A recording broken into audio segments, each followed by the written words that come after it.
Hi friends, आप सभी का आपके अपने यूट्यूब चैनल यूपीएससी इन्फो 24 में स्वागत है। तो दोस्तों, हम उम्मीद करते हैं कि आप सभी लोग स्वस्थ होंगे और खुश होंगे।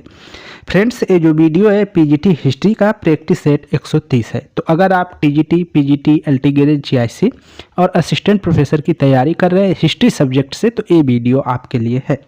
दोस्तों, इस वीडियो में हम 16 महाजनपद के बारे में जानेंगे और इस 16 महाजनपद का आखिरी वीडियो होगा। तो स्टार्ट करते हैं आज का पहला नंबर क्वेश्चन, जो 31 नंबर से शुरू हो रहा है। क्वेश्चन आपका है, लिच्छवी गणराज्य किस राज्य में स्थित था?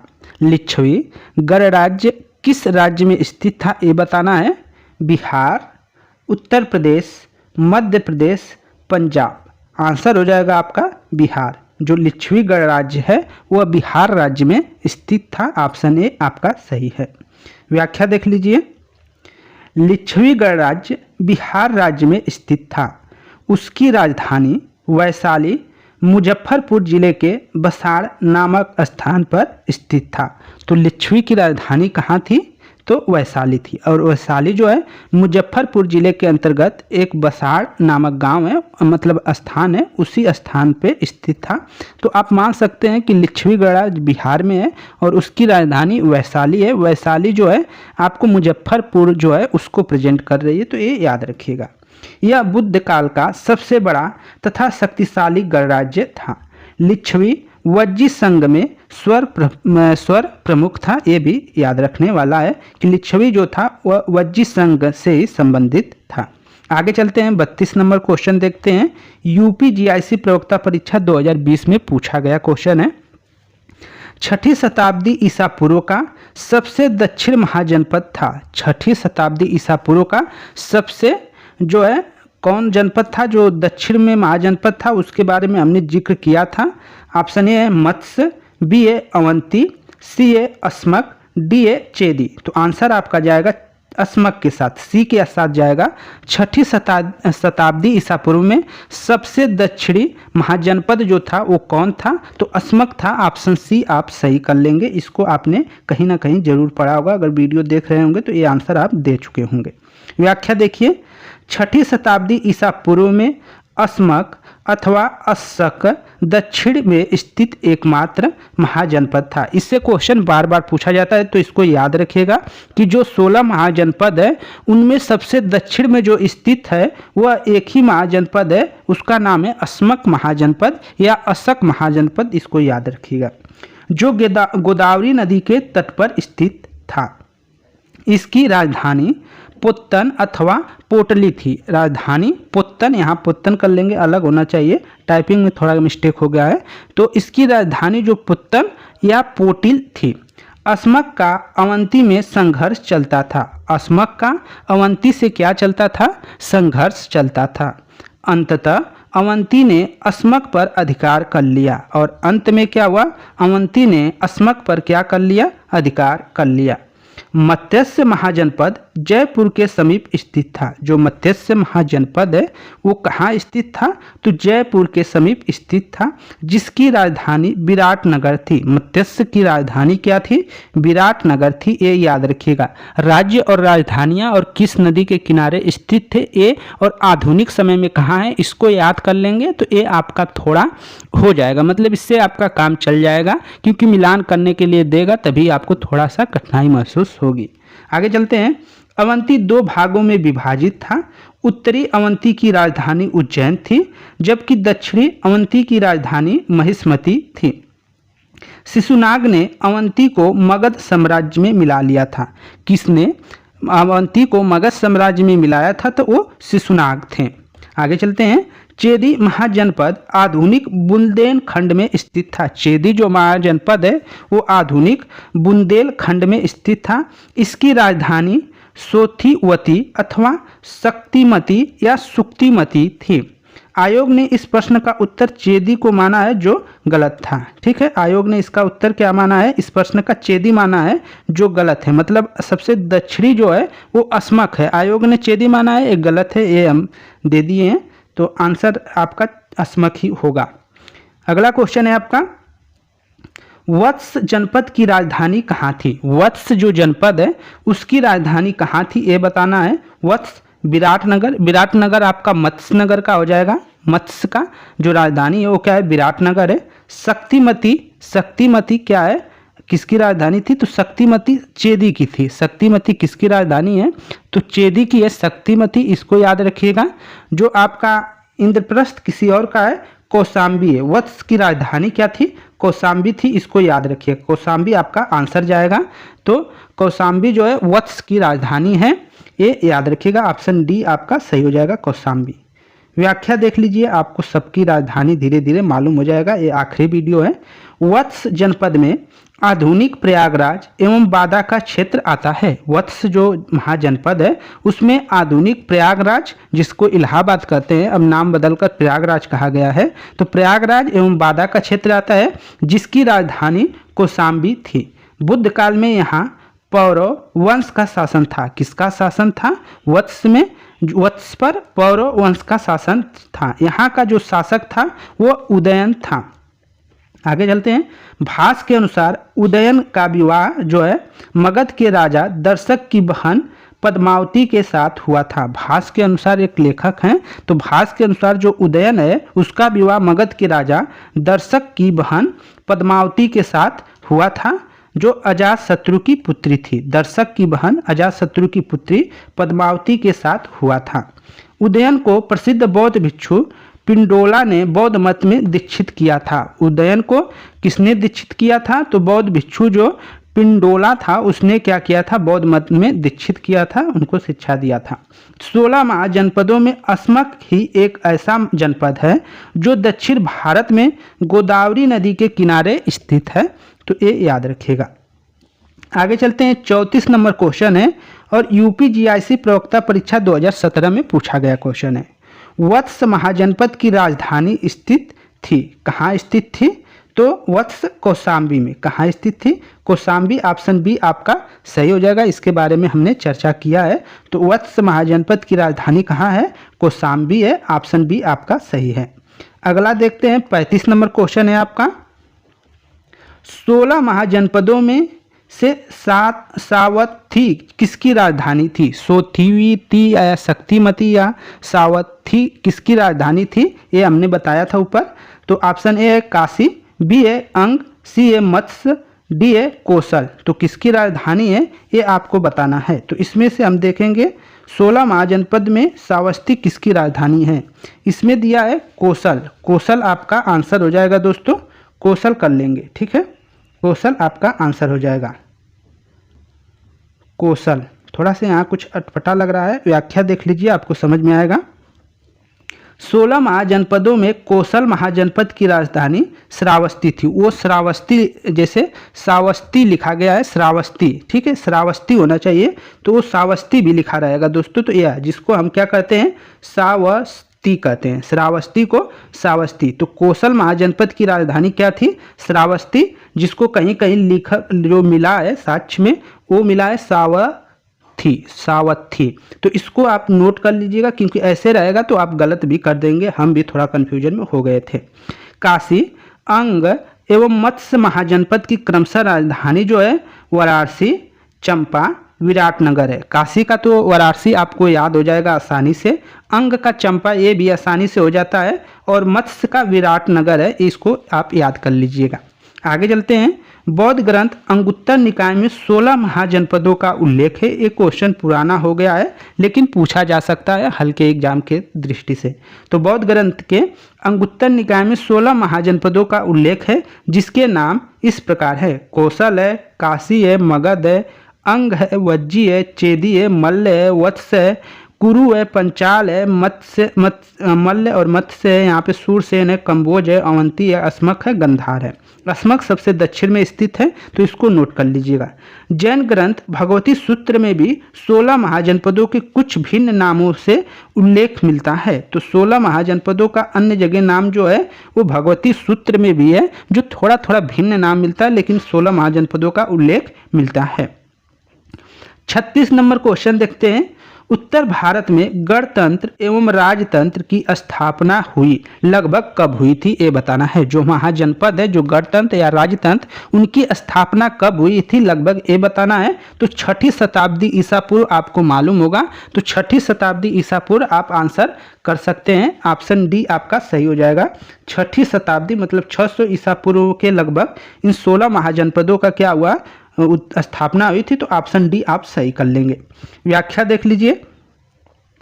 बौद्ध ग्रंथ अंगुत्तर निकाय में 6ठी शताब्दी ईसा पूर्व के 16 महाजनपदों की सूची मिलती है, जो इस प्रकार है। इनके बारे में हमने ऊपर चर्चा किया था, तो इसको अब नहीं पढ़ेंगे। आगे देखते हैं 37 नंबर क्वेश्चन। क्वेश्चन है आपका, नंद वंश के बाद मगध पर किस वंश ने शासन किया था। बहुत आसान है, ये बताना है कि नंद वंश के बाद मगध पर किस वंश ने शासन किया था। शुंग ने किया था, मौर्य ने किया था, कुषाण ने किया था या गुप्त ने किया था। ये भी क्वेश्चन देखिए आपका पीजीटी नवोदय पीजीटी 2019 में पूछा गया क्वेश्चन है। तो नंद वंश के बाद जो शासन करने वाला वंश है वो मौर्य वंश है, और मौर्य वंश की स्थापना जो किया था चंद्रगुप्त मौर्य ने किया था। इसके स्थापक जो है, संस्थापक चंद्रगुप्त मौर्य है। चंद्रगुप्त मौर्य ने किसकी सहायता से इस वंश की स्थापना किया था, तो इन्होंने चाणक्य, जिनका चाणक्य का 2 नाम अन्य है, जैसे विष्णुगुप्त और कौटिल्य भी मिलता है, उनके प्रधानमंत्री थे। तो उनकी सहायता से मिलकर ये मौर्य वंश की स्थापना करते हैं। मौर्य, इन्हीं के नाम पर मौर्य वंश का नाम पड़ा। तो ऑप्शन आपका बी सही हो जाएगा। व्याख्या देख लीजिए। पुराणों के अनुसार नंद वंश का संस्थापक महापद्म नंद एक क्षुद्र शासक था। इसने एक राट और एक छत्र की उपाधि धारण की थी।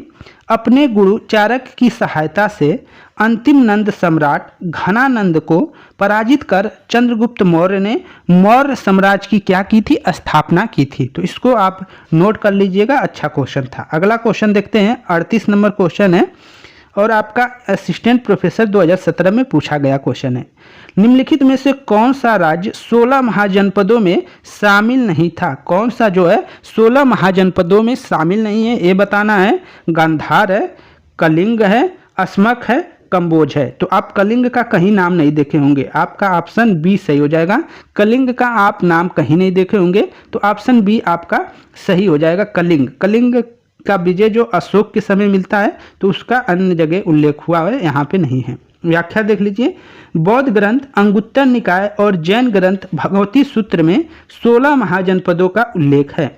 हालांकि दोनों ग्रंथों में कुछ नामों में क्या है, भिन्नता है। और 16 महाजनपद का नाम इस प्रकार है, जिसमें पहला एक कुरु है, पांचाल है, सूरसेन है, वत्स है, कौशल है, मल्ल है, काशी, अंग, मगध, वज्जी, चेदी, मत्स्य, अस्मक, अवंती, गांधार और कंबोज है। तो इस 16 नामों को याद रखिएगा, क्योंकि ऐसा क्वेश्चन पूछ सकता है, उनसे पूछ देगा कौन सम्मिलित नहीं है। अगला क्वेश्चन है, निम्न में से कौन सा प्राचीन जनपद राजस्थान में स्थित है। बहुत अच्छा क्वेश्चन है, टीजीटी में पूछा गया क्वेश्चन है आपका। तो कौन सा प्राचीन जनपद जो है राजस्थान में स्थित था। कंबोज, अवंती, पंचाल, मत्स्य। तो आंसर क्या हो जाएगा 39 का डी सही हो जाएगा दोस्तों। जो मत्स्य है इसकी राजधानी विराटनगर है। तो ये क्या है, जनपद जो राजस्थान जनपद है वहाँ पे स्थित था। तो ऑप्शन डी आपका सही आंसर होता है। व्याख्या देख लीजिए। मत्स्य जनपद आधुनिक जयपुर के आसपास था। जो मत्स्य जनपद है आधुनिक जयपुर है, और जयपुर आपका राजस्थान में पड़ता है। तो जयपुर में के आसपास था।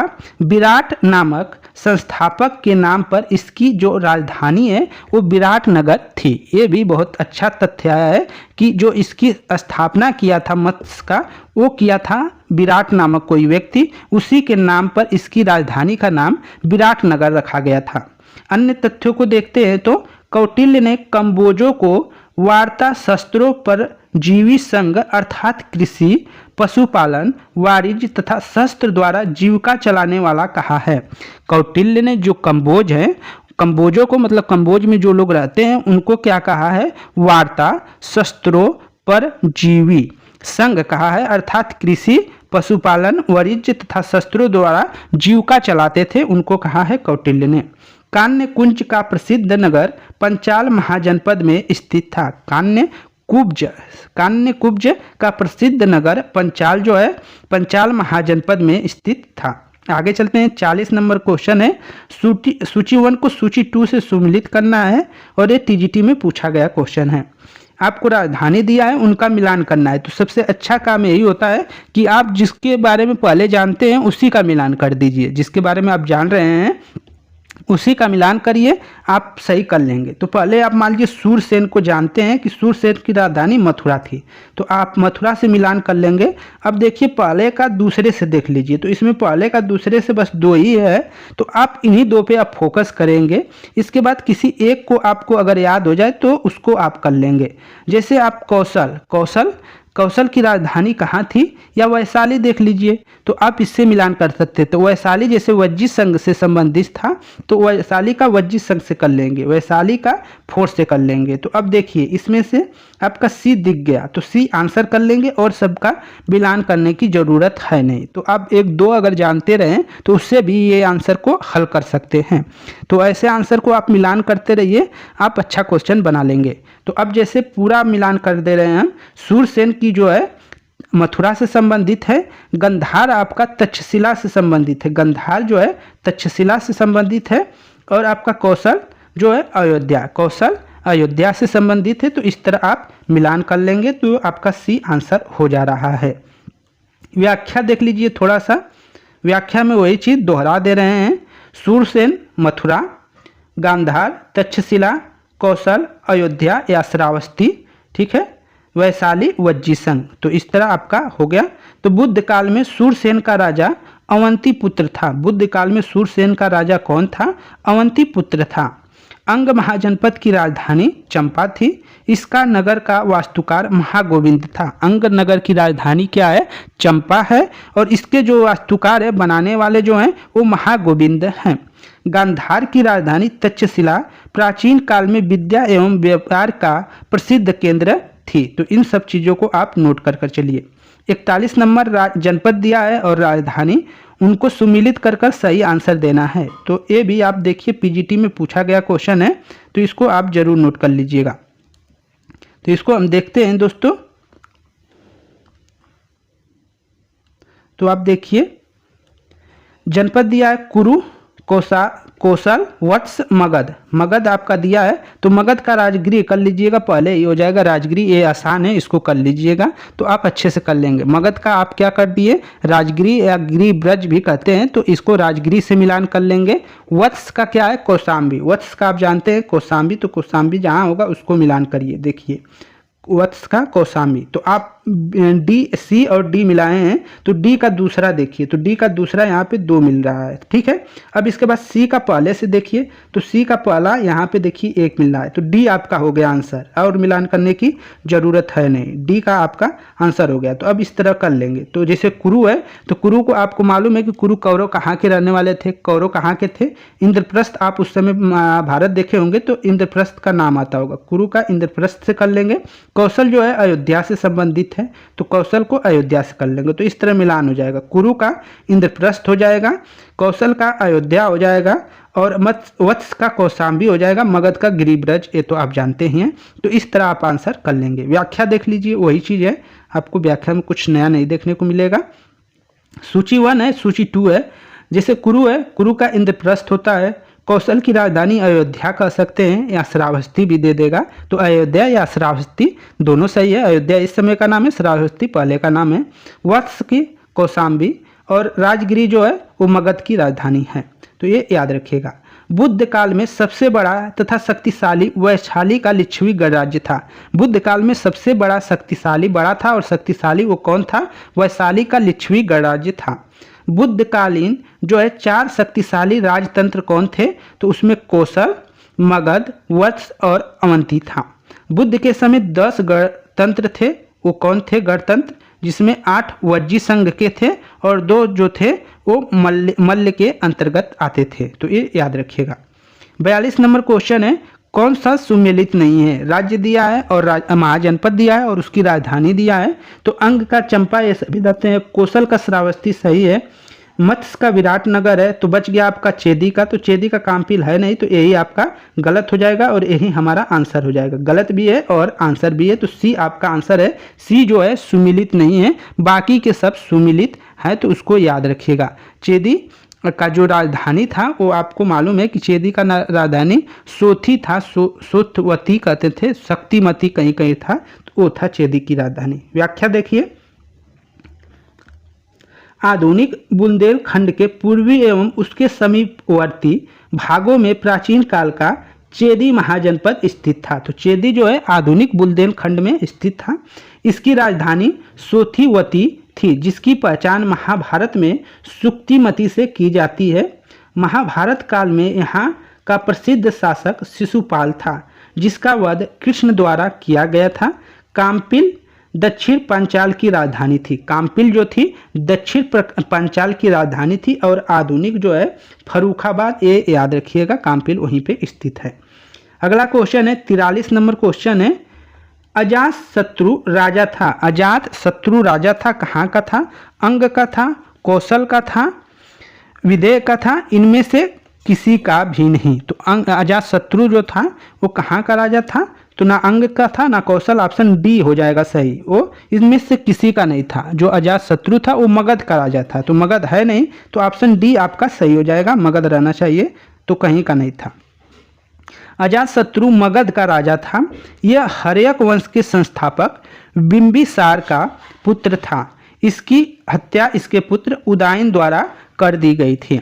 अजातशत्रु ने काशी तथा वज्जी संघ को एक लंबे संघर्ष के बाद मगध साम्राज्य में मिला लिया था। अन्य महत्वपूर्ण तथ्यों में देखते हैं तो अजातशत्रु ने काशी, जो आपका बनारस है, काशी तथा वज्जी संघ को एक लंबे संघर्ष के बाद क्या किया था? मगध में मिला लिया था। अजातशत्रु के शासनकाल के 8वें वर्ष बुद्ध को महापरिनिर्वाण प्राप्त हुआ था। ये याद है, इंपॉर्टेंट क्वेश्चन है, यहाँ पे आप जरूर नोट कर लीजिएगा कि जो अजातशत्रु है, अजातशत्रु के शासनकाल के 8वें वर्ष बुद्ध को क्या हुआ था? महापरिनिर्वाण प्राप्त हुआ था। 8वें, उसके शासनकाल के 8वें वर्ष, ये पूछा गया क्वेश्चन है। बुद्ध के अवशेषों पर अजातशत्रु ने राजगृह में स्तूप का निर्माण करवाया था, ये बताया गया है। यहाँ याद रखिएगा कि बुद्ध के जो अवशेषों पर अजातशत्रु ने राजगृह में स्तूप का निर्माण कराया, ये भी क्वेश्चन पूछा जा सकता है। आगे देखते हैं 44 नंबर क्वेश्चन है, निम्नलिखित राजाओं में से कौन जैन परंपरा में कुड़िक के रूप में विख्यात है? कुड़िक किसे कहा जाता था ये बताना है। बिंबिसार को, बिंदुसार को, अजातशत्रु को, चंद्रगुप्त मौर्य को। तो 44 का जो आंसर जाएगा दोस्तों वह सी के साथ जाएगा। अजातशत्रु को कुड़िक कहा जाता था। ऑप्शन आपका सी सही हो जाएगा। अजातशत्रु को कुड़िक भी कहा जाता था, कहीं कहीं इसको मिला है, कुड़िक नाम भी मिला है, इसको याद रखिएगा।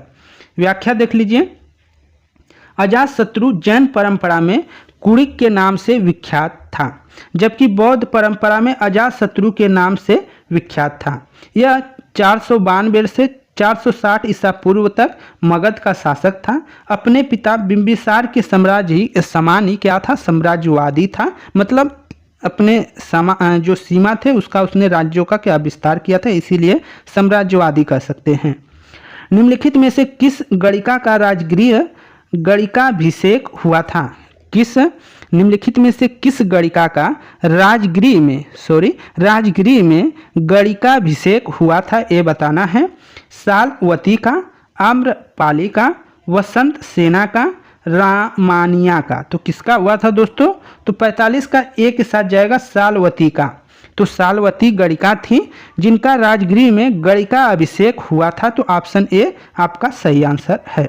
व्याख्या देखिए, सालवती गणिका जिसको नगरवधु का, जो सालवती गणिका का राजगृह में गणिका अभिषेक हुआ था। जीवक सालवती के पुत्र थे, जो जीवक थे वो सालवती के क्या थे? पुत्र थे, तो इसको याद रखिएगा। जीवक किस राजा का राज्य वैद्य था?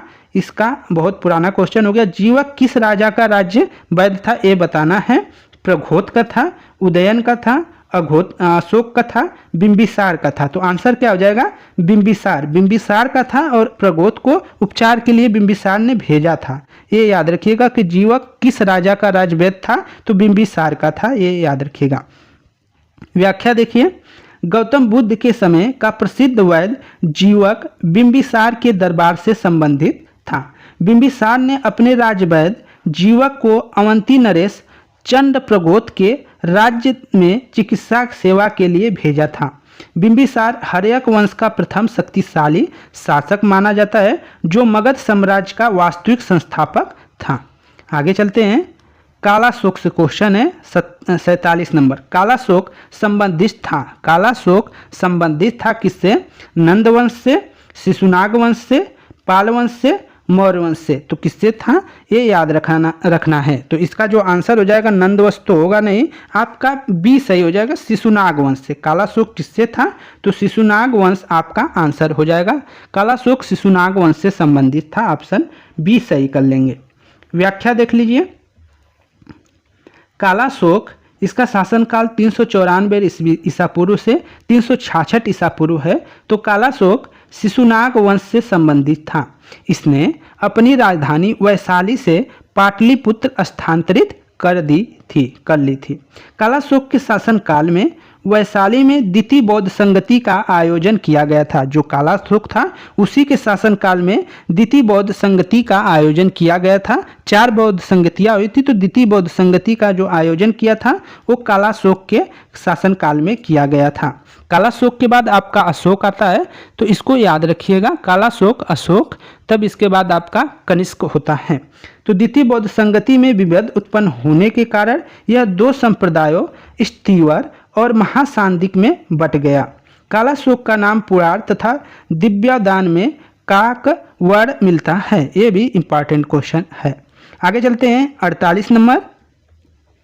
महाबोधि वंश के अनुसार निम्न में से कौन कालाशोक का पुत्र नहीं था? कौन कालाशोक का पुत्र नहीं था ये बताना है। इसमें कोरंडवर्ण, कौरव्य, नंदीवर्धन, उग्रसेन। तो नंदीवर्धन कहीं ना कहीं आप देखते होंगे, तो इसमें नंदीवर्धन या उग्रसेन, तो आपका आंसर आएगा उग्रसेन। उग्रसेन के साथ जाइएगा, उग्रसेन था। तो महाबोधि वंश के अनुसार निम्न में से कौन कालाशोक का पुत्र नहीं था? तो वो उग्रसेन नहीं था, बाकी के सब थे। व्याख्या देख लीजिए। महाबोधि वंश में 9 नंद शासकों की सूची दी गई है, जिसमें उग्रसेन प्रथम और घनानंद अंतिम शासक था। उग्रसेन प्रथम और घनानंद अंतिम शासक था। महापद्म नंद को ही उग्रसेन कहा गया है। महापद्म नंद को ही क्या कहा गया है? उग्रसेन कहा गया है। महाबोधि वंश में कालाशोक के 10 पुत्रों का उल्लेख है जिन्होंने संयुक्त शासन किया था। ठीक है, प्रस्तुत जो विकल्प हैं उसमें कोरंडवर्ण, कौरव तथा नंदीवर्धन कालाशोक के पुत्र हैं, जबकि महापद्म नंद ने कालाशोक और उसके पुत्रों की हत्या कर सत्ता प्राप्त की थी। आगे चलते हैं। श्रेणी, अच्छा क्वेश्चन है, बहुत बार पूछा है। श्रेणी किसे कहते हैं?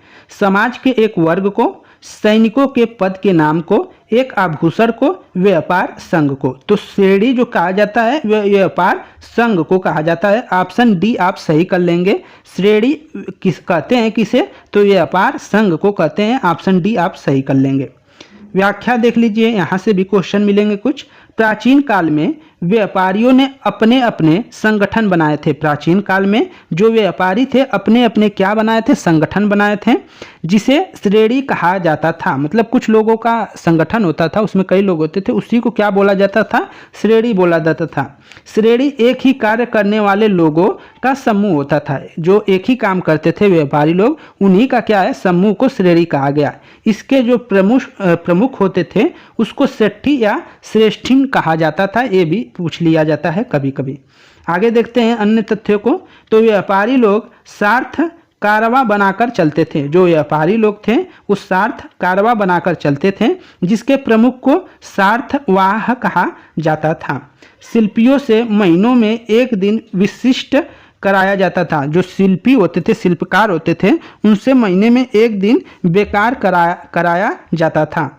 चुंगी वसूलने वाले अधिकारी को जो है सैलकिल या शुल्का अध्यक्ष कहा जाता था। चुंगी वसूलने वाले अधिकारी को सौलकिल या शुल्का अध्यक्ष कहा जाता था। इसको नोट कर लीजिएगा।